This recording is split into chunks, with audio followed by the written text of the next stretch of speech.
Thanks for choosing this free Anfield Index podcast. If you'd prefer to listen to this or any of our other shows without adverts, then now's the time to check out Anfield Index Pro. With AI Pro, you can supercharge your entire listening experience. You'll not only get all of our podcasts without the ads, but you'll have them far faster with our Quick Publish feature available exclusively for subscribers. AI Pro also puts you in the heart of our sound studio, with an option to listen to many of our shows live and interact with the podcasters in real time as the shows are recording. Upgrading couldn't be easier. AI Pro is available on all popular podcast platforms, and we have our own apps for Apple and Android. Just head on over to AnfieldIndexPro.com and get started today. Hey guys, a new season and a brand new episode of the Incision podcast. Welcome back. It has been a while, but it's good to kick things off. And you know what? Champions League draw time, and I couldn't just sit here and not do anything despite how I feel and not do a podcast. I mean, there's so much to talk about. My usual guest Themis is not able to join us, but it's a really, really fascinating draw. I mean, will Liverpool kick on in the Champions League? Will Darwin Núñez stick it to Ajax once more? So much to talk about. And joining me on this podcast, I have two incredible guests who are going to do their best to dissect the entire draw and give me their thoughts and reactions. First up, I am joined by Tom James. Tom, welcome to Euro Incision. Thank you for having me. No, it's a pleasure. It's an absolute pleasure. And joining Tom, it is Justin Wells. I hope we're much calmer today. It's actually the first time that you and I have done a podcast in a while where we're not talking about the immediate aftermath of Liverpool either winning, drawing, or losing. So it's kind of nice to talk about something that's in a steady state at the moment. Yes, good vibes. None of this screaming and shouting and just losing our shit. No, it is good. Hopefully I'll be a lot calmer. Right, guys. So if you live under a rock, which I'm sure you don't, but let's just run through the Champions League groups. Group A is Liverpool's group, obviously. In there, we have Ajax, Liverpool, Napoli, and Rangers. In Group B, you have Porto, Atletico Madrid, Leverkusen, Club Brugge. Group C, Bayern Munich, Barcelona, Inter, and I want to say Pilsen.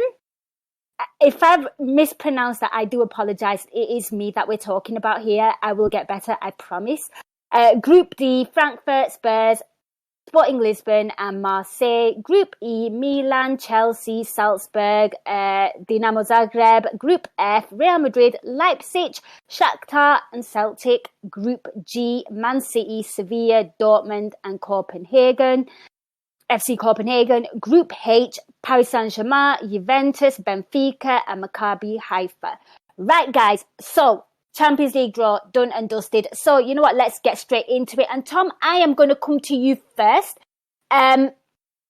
Thoughts on the draw, in particular the Liverpool side of things. So Group A, I mean, what do you make as a Liverpool fan looking at that? I mean, how do you feel given the current state of where we are? Is this where we kick on? I mean, it's also worth noting that the Champions League and the league are two very different beasts that require, a different kind of preparation. So I want to get your thoughts on it. Yeah, to be honest, I think there's two ways you can look at it. I think if you look at it from the perspective, like you say, with our current situation, I think it doesn't really matter who's in our group. I think the situation meant where our squad is being stretched so thin that you're kind of worried about additional games and the intensity and quality of the opponent we might be playing, that sort of thing. So yeah, I think regardless of who we are drawn against, from that perspective, things can be a little bit worrying. But I think if you look at it just from a neutral perspective, not considering our situation, because, by the time these games kick off, our squad might be in a bit better shape, whether it be fitness or transfer related. I can't really think of, bar maybe one or two different draws, I can't think of anything much better, because it's like you look at it from a perspective of quality, you think realistically we should be top of that group. And I think that's the kind of perspective I go into any of these draws now. We're at such a high level at our best. I'm not really too bothered about who we get because I feel like we should come on top regardless of who we get. However, I think we've got a great balance of good competitive games that we could probably look forward to with Ajax and Napoli and Rangers. I think Rangers, I don't think anyone's backing them for qualification, but you just never know with Rangers in Europe. But from a quality perspective, it's good. I think from a fans travel perspective, it's good. From a squad travel, it's good. And we're Liverpool, so we should finish top regardless. But I'm quite happy with it. No, good stuff. Yeah, I completely agree with you. There's two ways to look at it. The squad is really, really thin. Tom, as you've just said there, thin and almost as thin and receding as Charlie Adams' hairline, but we're not going to go there. I'm such an arsehole. Right. Justin, I'm going to come to you because, I look at that group and I think the first one, I think I've been conditioned, but Napoli and Liverpool in the Champions League group don't usually do so well. And then I have to remind myself that the ones that always kind of stuck it to us, the likes of Dries Mertens gone, Insigne's gone to FC Toronto, I believe, and of course Koulibaly is obviously at Chelsea now. So the old guard is pretty much gone. They are doing very well in Serie A. I know that's not really a barometer to take, but they have had 2 quite easy games. But I want to get your thoughts on what you made of the Champions League draw, and if you want to just read some travel stats, because I'm sure you've got some by the in-house statistician at Anfield Index. Well, I haven't looked at any of the mileages yet, but the longest trip here is Napoli, which is, I think, about a 2-hour flight from Liverpool. So it's not horrifically long. But then Ajax is a 45-minute flight. Rangers is actually a bus or train trip. So none of that is particularly bad. When you were actually reviewing who's missing from Napoli, there's one key figure who I have grown to deeply respect and fear in the same measure, who is the one that I'm the most glad to see gone there, a certain Don Carlo. He has our number. He is no longer Napoli's manager. So the idea of getting Ancelotti'd by Napoli is not something that I'm particularly afraid of. Though I do think that they have some quality players and they can give us trouble. In particular, they have one player who I've desperately wanted for us to get, who I also would believe to solve our midfield problems, in Zambo Anguissa, who I absolutely love. But I'm just gonna have to admire him from afar and just hope that he's not able to control both of the games that we play against them, and that the scheduling against Napoli is favorable towards when we actually have players back. I think that the ordering of the fixtures is actually going to be really important for us. I would rather play Rangers first, if anybody, if we're still dealing with injury problems, because I do believe that we are, a significant level better than they are. I think we're better than all of these teams if we have everybody fit and firing, but we don't. Yes. But the schedule is truly very, very important, because we're going to want either a home game against Ajax, or going home, or home or at the Ibrox early really helps us. But I think we should be able to get through the group because, we have the most firepower of any of these teams. We just need it to all return, and we need a midfield that is not bigger, that's not leaving bigger gaps than the one in Charlie Adams' teeth. Do you think, Justin, I'll stick with you on this one. Don't go after the Charlie Adams' teeth line. You go after his hairline, but I dropped a bad nugget, no reaction. I'm sorry. I'm a terrible person today. Just one of those days. Justin, I'm going to stick with you. I want to get your thoughts. How are you feeling in terms of the Champions League coming? It is, as I think everyone knows, that I absolutely adore this competition. It's just a wonderful competition. I think the Reds are doing really well in it quite in recent years. But how did you feel when the draw's been made where we are and things? Are you pumped? Do you think this is where we kind of kick on? Because I think, like I've said, I think a different kind of approach is always required in cup competitions. I agree. And it's that different kind of approach. And it's the fact that, you're seeing every single team twice. We're every single team twice in quick succession, right? Unlike the Premier League where you see them twice, but it's months apart. We're a really difficult team to play against twice because we're really good at fixing tactical mistakes that we make in a two-legged competition so that they don't typically hurt us over two legs, be it the group stages or the knockout. For me, the critical thing is going to be how quickly can we secure advancement. Last year's group stage was a work of art. Going 6 wins on the trot is just it's what you'd like to do every single time in the Champions League. But in reality, if we can just get out of the group, having won 4 games, we'll get through. Might not even need to win 4 games. It could be 3, 2 draws and a loss, and you still get through, right? But I love the Champions League more than I like just about any other competition in sports because the American in me loves to see things decided in playoffs and knockouts. As much as I love the Premier League, there's always just something about the do or die of 90 minutes or 180 minutes deciding your fate over 38 times 90, which I'm not doing that math in my head quickly, deciding your fate. It's an emotional roller coaster too, because crazy things happen in the Champions League, right? Us against Barcelona, us against AC Milan, the Spurs and City, Chelsea last go around against Real Madrid, like Real Madrid against everybody last year. Like those things only seem to happen in the Champions League, and it's just due to the knockout nature of it. And it's a glorious, messy competition, and I'm here for it. I love it. I want number 7, but bring it on. I love an Anfield night. Yeah, you can't beat a European night at Anfield, and I might as well just run this stat. So Simon Brundish, being Simon Brundish, working out the mileage. Liverpool have the least travel of all the English clubs. I think he's tweeted here. You can follow him on Twitter as well, at Simon Brundish. Liverpool are travelling 4,450 miles. Chelsea are travelling 4,550 miles. Spurs are travelling 4,800 miles. And Manchester City with the highest travel with 5,400. Tom, I'm going to come to you. I mean, same question to you, basically, about how you're feeling in terms of the Champions League. Where are you with it? I think it probably should better off asking me in about 3 weeks' time when this gets going, because I think a lot depends on obviously the first fixture that we get, but also just how our momentum either stays as it is or shifts in the next few weeks in the Premier League building up to that. I mean, we're just starting to get into what's going to be a more intense period, aren't we? Where we're going to start getting 2 games a week sort of thing.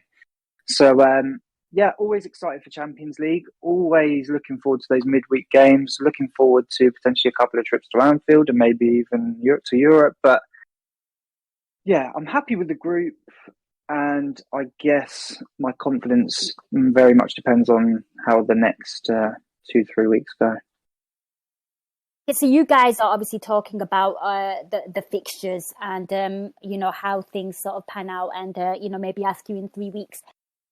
I got to ask you then, in terms of the group, I mean, are there like any potential like kind of banana skins for you where you think we might slip up? I mean, I've already shared that I have been personally traumatized by Napoli in group stages in the past. So I just want to get your thoughts, and obviously, things have kind of changed on now. And I guess with where we are as Liverpool supporters, with everything that's going on at the moment, I guess, I got to ask you, is there anybody that you particularly fear? Tom, I will stick with you. I mean, Liverpool, like Justin said, fully fit, you can't mess with us, certainly not in Europe. But is there anybody that you think could potentially we shouldn't underestimate?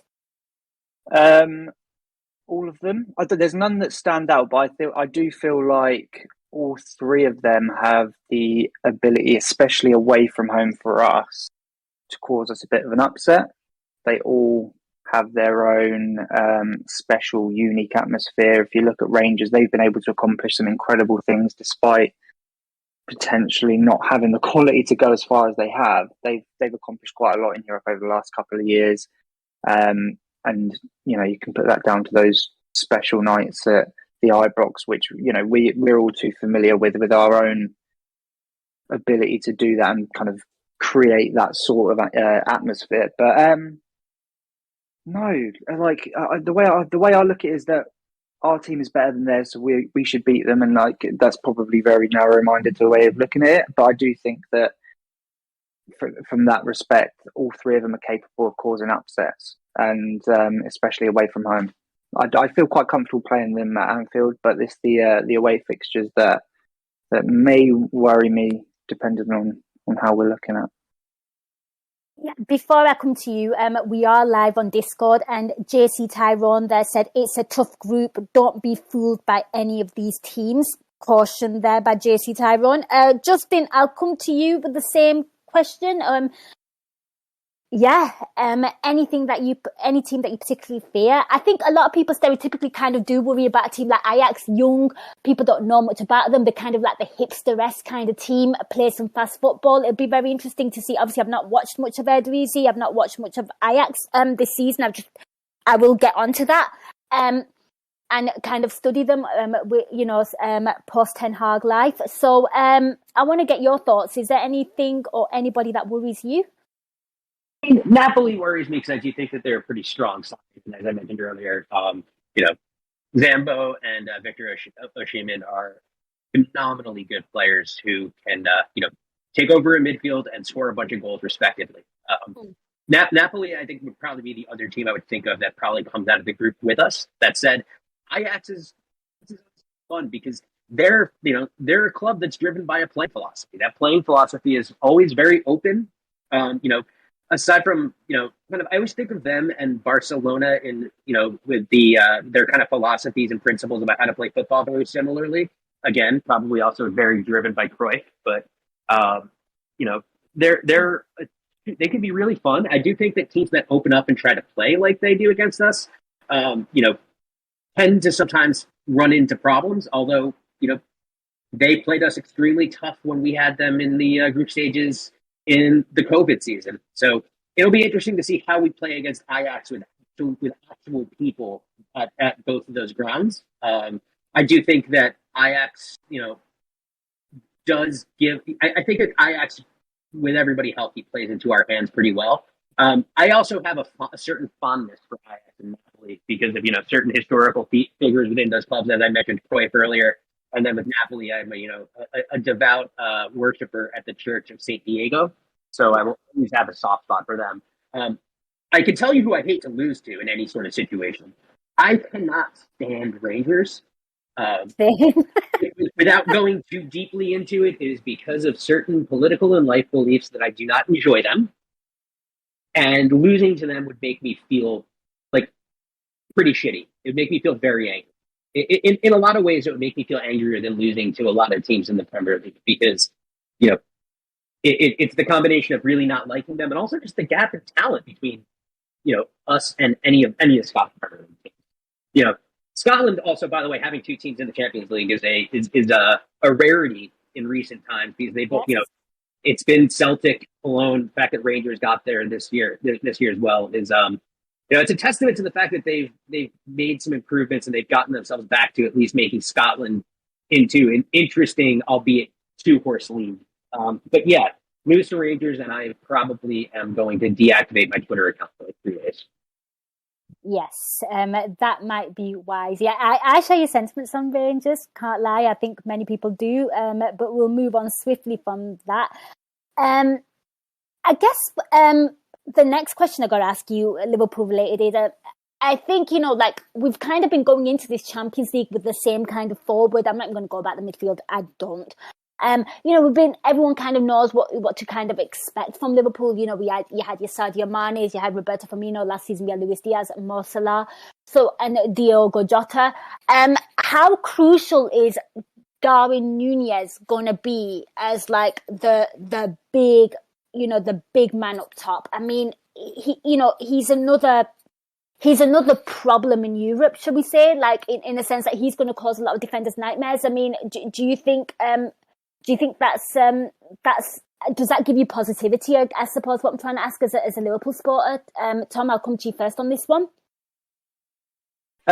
Yeah, I mean that gives me hope in all aspects, in all competitions. To be honest with you, just because I think we're a different beast, and I think we've fallen short before in maybe teams of, they've studied us, they understand how we play and how we move, and they understand the rhythms and patterns in play that we can develop. And sometimes you do need to change it up. And I think Darwin does just add that whole new dimension to our attack. And the fact that he has Champions League experience, the fact that he has a good record in the Champions League, and, last year in particular, not only got goals, but important goals. And sometimes that's what you need when you're having a day when it's just not happening for you. You have a slog at, Napoli Stadium or the Ibrox or things like that. Sometimes it takes one whipped cross by Trent and a big guy like Darwin Núñez making a dart across the front post to be able to get the header and win the game. So that's what I like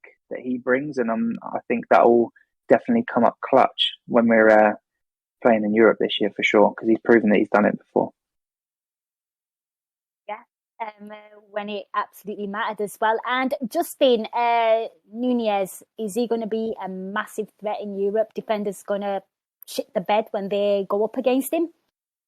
Yeah, I think he is. And I actually think it's two players who kind of hold their key here. It's both of the guys who actually can play the number 9 off the last shoulder of a defender. Because I feel like Diogo Jota has become a very forgotten man. But he also doesn't play the number 9 like Bobby, and does end up, popping up in the box as a finisher rather than a creator. But I think I love about Diogo Jota, by the way. He can have a mysterious game, score 2 goals, and you absolutely love him. You think, what the hell? Yeah. Oh no! It's the theme with Diogo is you're basically sitting there for 55 minutes saying he's crap, and then all of a sudden he scores, and it's a decisive goal. I like his replay. But I think Darwin, coming back onto him, one of the things that I think is really underrated that he does is he actually makes our midfield look better by the fact that teams can't creep as far forward. Because if you have a guy who's that big, that strong, and that fast, occupying both of your center backs, it forces your the opposition back, which gives your midfield that more time and that more ability to not be quite as pressed. And that's one of the things that's been missing from us this season, is just when he hasn't played, we are the exact opposite of what you want, which is we are extremely compact in the midfield in possession and extremely open out of it. And I think Darwin creating that threat helps everything else, because you can't just think of, the midfield is only a self-contained unit. It's a unit within a team, and other parts of the team influence how it plays. Our forward line really should influence how our midfield plays, because, our forward line is there to force other teams back and give us time and force other teams into their own end. And Darwin is, he's the guy we need to do that. And also, it's going to help us in counter-attacking situations too, because it gives us a third forward who's just lightning fast. Lovely stuff. So watch this space, and let's hope the midfield can actually do something in those situations when they have all that space, and don't think time stands still. Right, guys. Any final thoughts on the Liverpool group before we move on to the next little segment where we kind of talk about all the, we just randomly chit chat about the other groups? Anything you want to say about Liverpool just in general, Tom? To be honest, not really. I think one thing I did notice earlier is the last time that we had Napoli in the Champions League group stage, we lost to Real Madrid the year before in the final, but then also went on to win the Champions League that year. So good omens. I like that. Thank you very much. And what about you, Justin? Yeah, I think as a fan base right now that's pretty uptight, we could potentially use some of the indulgence that Amsterdam offers outside of the stadium. I shall indulge no such thing, but okay. It's a joke, but at the same time, I think we, a little bit of chill can't hurt. Yeah, get yourselves to Amsterdam and buy yourself some clogs, people. That's all I'll say on the matter. Right, guys, let's go and have a little tour on the bicycles and things. Let's keep it legit. Right, guys, let's move on to the rest of the groups. As always, I like to kind of talk about the tasty group. They call it the group of death, and I think you'll agree with me. I think we have won this season. I'm looking at Group C as potentially the tasty one. I just hope their fixtures don't fall on the same day as ours, because that's the one that I kind of want to look at. To me, that's the group. Bayern, Barcelona, Inter, and Pulsar. Sorry, I know I've said that wrong. Victoria, please. Polsen. Yeah. Sorry, I've not got my glasses on. The team from Czechoslovakia, the team from the Czech Republic. Thanking you. See, this is why I have these excellent people on the pod. I'm dreadful, as you can tell. Okay, so for me, that is the group, obviously for 3 teams for obvious reasons. What about you guys? Justin, I'll come to you. Which one sort of catches your eye? That one looks like the group of death to me as well. None of the English, I guess City have the second toughest draw of any of the English clubs, because I think Chelsea's and Tottenham's is extremely straightforward for them. If they don't get out of that, then the Spursy. It's a Spursy thing, isn't it? It really a Spursy thing to not get out of that. Can I be honest with you? That could be fun if they do go all Spursy. Like, I will be honest with you, that could be batshit crazy. I think it'd be more difficult than people were saying. And it is Tottenham we're talking about. I mean, I'm rooting for it. I don't want them to get out of that group because of the fact that I, A, don't particularly like them, and B, want to point them out. But I think Chelsea actually do have a pair of bananas, and Salzburg have been very tough in this competition. Mm-hmm. AC Milan is a good side. I don't think that's a group of death. No, Group C is the group of death, and I'm deeply hoping that somehow Inter and Poland are the two that get out of that group. Although I suspect that that Bayern Munich is going to have something to say about it. Bayern Munich are like, what I find absolutely, Tom, I'll come to you. What I find absolutely fascinating about Bayern Munich is obviously sold Lewandowski and obviously got more Sadio Mane, but they are scoring a shit ton of goals just for fun. And I'm kind of getting a little bit jealous. And the goals are coming from everywhere, like from the midfielders, they're having so much joy. But your thoughts in terms of which group are you thinking, that's going to be a good one? Yeah, it's hard to look past Group C, isn't it? I mean, poor Victoria Polsen. Gotta have sympathy for him, but I think fans will enjoy having those teams come to their stadium, though. For sure, yeah. I mean, I if you're a fan that's reasonable and you understand that you might not get anything out of the group stage, and you just want some good days out and some good like teams to go and see, yeah, I'm sure they're loving it. But yeah, I mean, like I said, Spurs, yeah, they should absolutely qualify with flying colours, but it could be more tricky than some give the other teams credit for, maybe. But otherwise, you look at the PSG, Juventus group. Juventus aren't quite the force they were a few years ago. Cities, they should walk it, although Sevilla and Dortmund are very, very tough. And then there's Madrid, Leipzig, and Donetsk and Celtic, and yeah, I mean, that should be quite straightforward as well. So yeah. Group C should be quite juicy, and yeah. Other than that, to be fair, I think other than that, maybe our group's the most entertaining prospect. Interesting, right? Okay, so we've got the eye catcher. Now, there's always one that's a bit meh, and I'm intrigued to get your thoughts on this because I'm looking at possibly Group H as a bit meh with Paris Saint-Germain, Juve, Benfica, and Haifa. I don't think. I could potentially see Juve wobble here. Like, I don't know. Like, for me, that one looks a bit meh. And I don't know if Spursy go all Spursy, then I think Group D could be quite exciting. Which one's a bit meh for you guys? I mean, I know, Tom, you said Group F there. It looks a bit straightforward to you as well. But, like, I remember a few seasons ago, like, Shakhtar giving Inter Milan a few scares in the group stages and things. And they were in the group with Real Madrid and Inter Milan. And, they were quite fun to watch. We'll see what happens this season. But I'm intrigued. Justin, which one's meh for you? Like, no.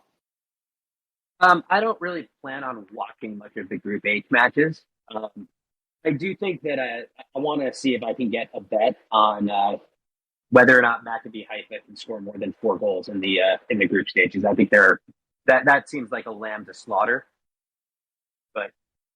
I don't know. I mean, it's the Champions League. All the groups are kind of fun because these teams are all kind of good. And then I'm going to go with the opposite of Matt, but Group B of Porto, Atletico, Leverkusen, and Bruges is the biggest hipster group in recent memory.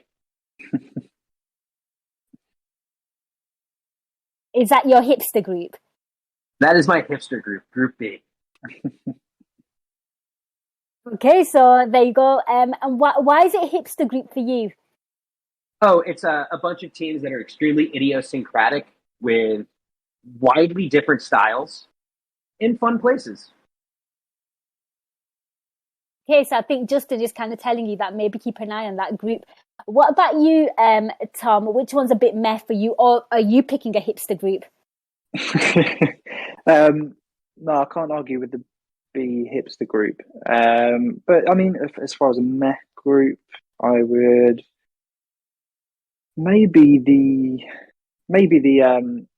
what's it called? The Tottenham group. If Tottenham kind of step up and they play it, to be fair, they have to. If they play even just close to a good level for them, I think they should walk that. So that could be quite a meh group. Otherwise, again, like you said, actually, maybe with PSG, the way they started with their season, wow, they could walk that group, and that could be a bit meh. Because to be honest with you, I can't see Maccabi causing much trouble. Although we write teams off. When you look at Sharif Tiraspol last year coming and beating Real Madrid away, you just never know with the Champions League. So I'm not going to completely write off Maccabi Haifa just yet. But yeah, I'd say those are the two that have the most meh appeal. Group F is kind of meh. Real Madrid, RB Leipzig, Shakhtar, and Celtic. That feels like you know who's coming out of that group. Like You that know feels what? like Real Madrid and Leipzig are getting at it. You could list that 1 to 4, couldn't you? Shall I give you my Champions League fun fact of Group D? Conte, who manages Spurs, and Marseille's manager Igor Tudor used to be teammates at Juventus. I feel so old. Oh, I love Marseille's manager too. He's an amusing fella. Apparently, they don't like him much. No, they don't. They really don't. They rarely like any managers. I'm going to give you a fun fact about my new favorite football club besides Liverpool, Victoria Pilsen, which is that their dugout is in the shape of a beer can after a local beer sponsor sponsored them. There you go. Look at this insight on the Incision podcast. There you go. Right. Okay. So that's been done and dusted. Right, guys. So we're on a bit of a tangent, right?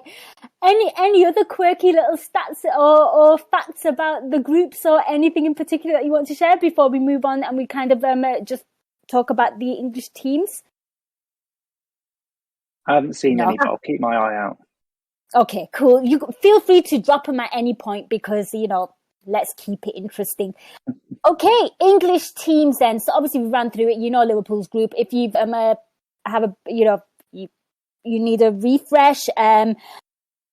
Chelsea are in Group E. They are in with Serie A champions Milan, Salzburg, Dinamo Zagreb, Man City in Group G with Sevilla, Dortmund, Copenhagen. Group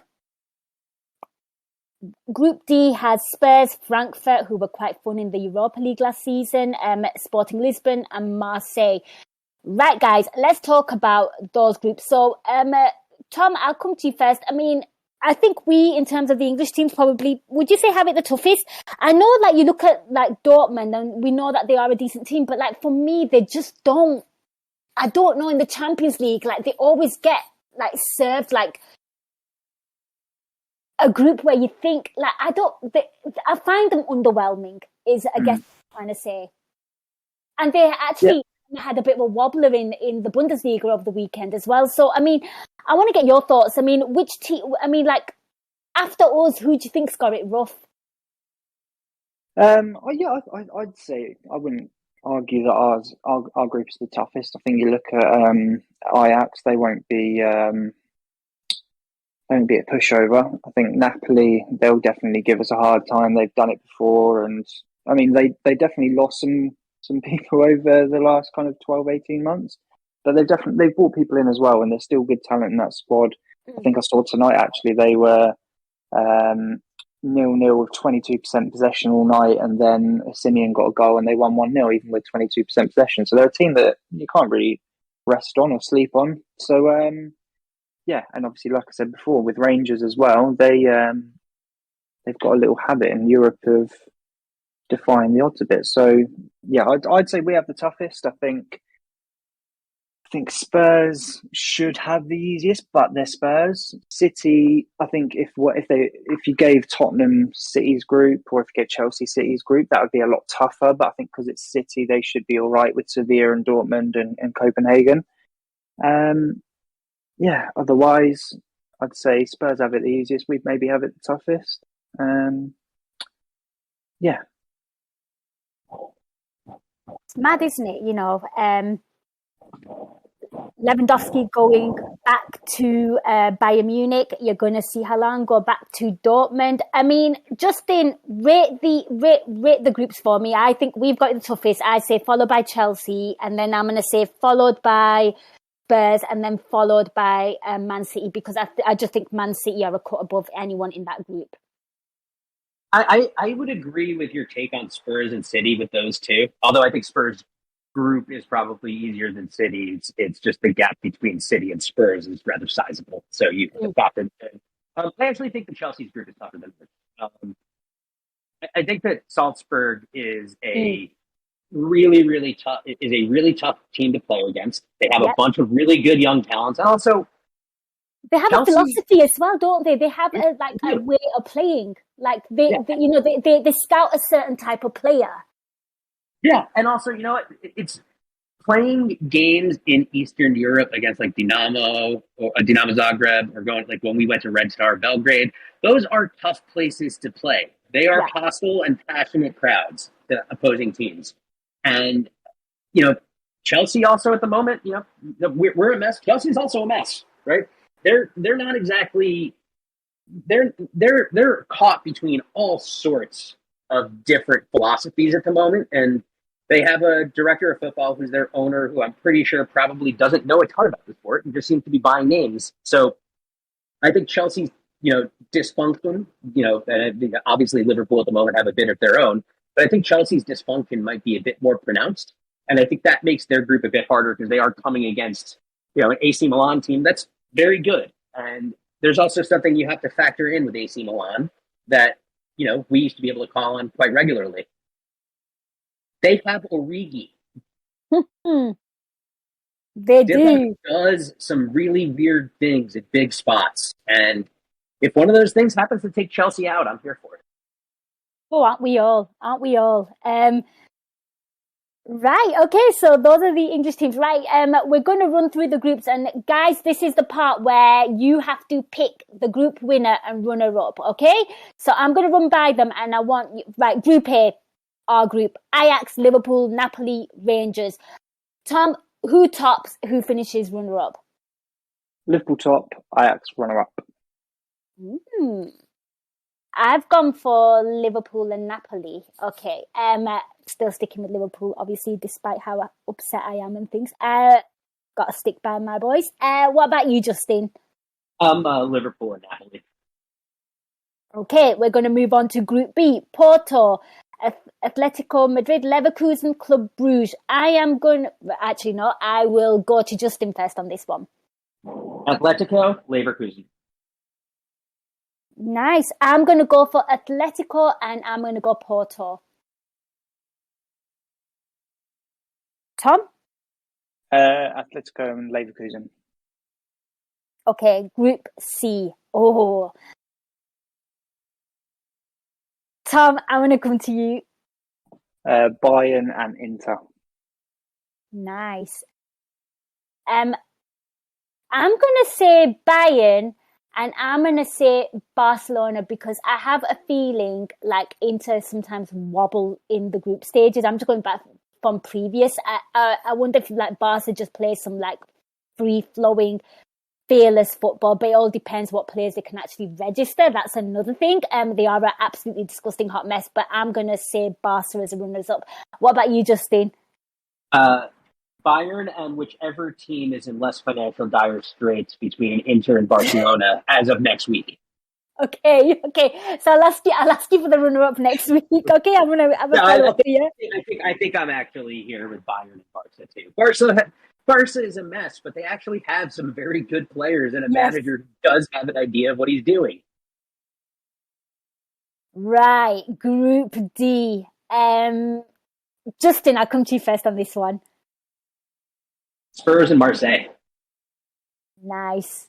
Conte and Tudor reunion. I am going to go for Tottenham and Frankfurt. Tom? All three of us are different. I'm going to say Spurs and Sporting. Ooh, look at us.